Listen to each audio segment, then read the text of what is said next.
Hi, this is Sherry Damon for I Love Life. My guest right now is John Langdon. John, thanks Yep. for joining us. You are now a man of faith. Absolutely. That was not always the case. Tell me about it. Well, I always had faith, but I also fell into the world of serving self. Meaning what? Partying, doing drugs. Really didn't care about anything but my own personals. And you got into methamphetamine. Absolutely. Tell me about that. Lazy. Well, it started out basically just lazy, a little bit of time on the weekends, and then it lazy, as most people know, will tell you with meth, it just keeps growing and growing, and then you just keep doing it and doing it. And with different Were things. you addicted? Oh, absolutely. Yeah, I even did jail time. For jail? Yep. I did 8 months in jail. Lazy, and that still wasn't enough of a deterrent. Lazy, that I still ended up back into it after that. So. Were you hooked the first time you tried meth? Yes and no, because it started back when I was in my early 20s, and then it was just an occasional thing. But then after lazy, I'd been away from it off and on, but just different things. Lazy, I had a girlfriend that drank a lot and partied a lot, and then it just different things and just trying to numb the emotional stuff and just deal with everything.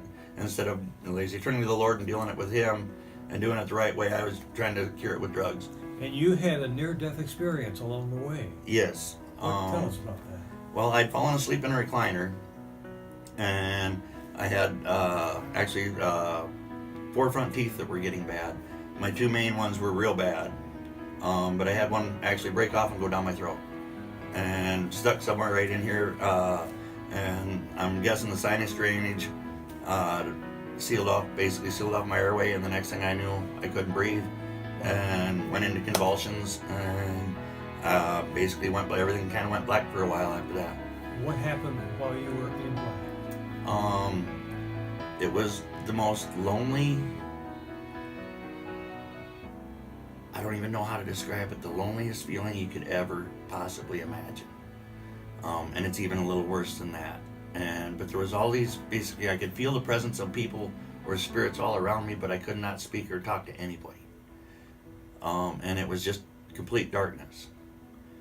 And then in the very distance, there was just a little pin light, the size of a head of a pin, and it just slowly started getting closer and closer. And then as it got bigger and closer, then I heard voices follow me. Tell us about the voices. It was a pretty simple choice at that point after being in the darkness, and I turned and followed Him and went with the light. And then after that, it was just He basically showed me a lot of different things of where I had been and what I had done, and gave me my option of who I was going to serve, if I wanted to continue to serve self or if I was going to serve Him and follow Him. All this went on during the time when you were in the black. Yes. And then there was a voice that said, I'm not ready for him, he has to go back. And the next thing I knew shortly after that was I woke up on the floor, and at that time I had a chocolate lab, and he was crying and licking me in the face. And I did not realize it until the next day when I'd actually gotten in the shower, because every muscle in my whole body had hurt, because I went into convulsions and literally died. Right. Even my hair hurt, which I didn't know was possible.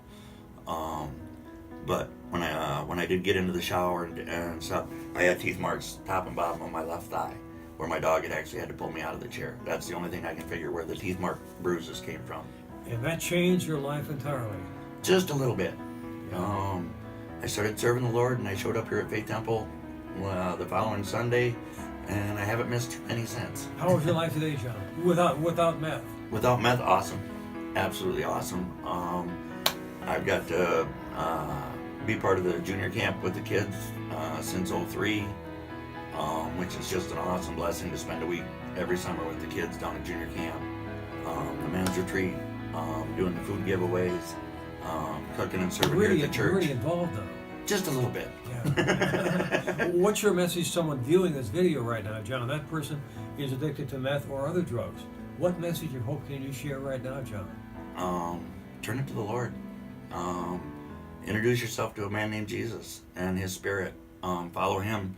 He can be a way better high than any of the meth ever could. It isn't easy, The devil, they say he loves to throw things in your way. He loves to steal your joy. And most people have this theory, or they think that, okay, well, once I start following the Lord and Jesus, that everything's going to go smooth. Well, not so much. As the scripture tells us, in this life we will have trouble. And when we stop serving self and the enemy and the devil, he's going to try and get you back. And he's going to throw every roadblock in that he can possibly throw at you to get you feeling down and bad about yourself again. And obviously you still love life. I still love life, and I love the Lord and the Spirit. John, thank you for sharing your story of hope and faith and inspiration. My pleasure. For I Love Life, I'm Jerry Damon.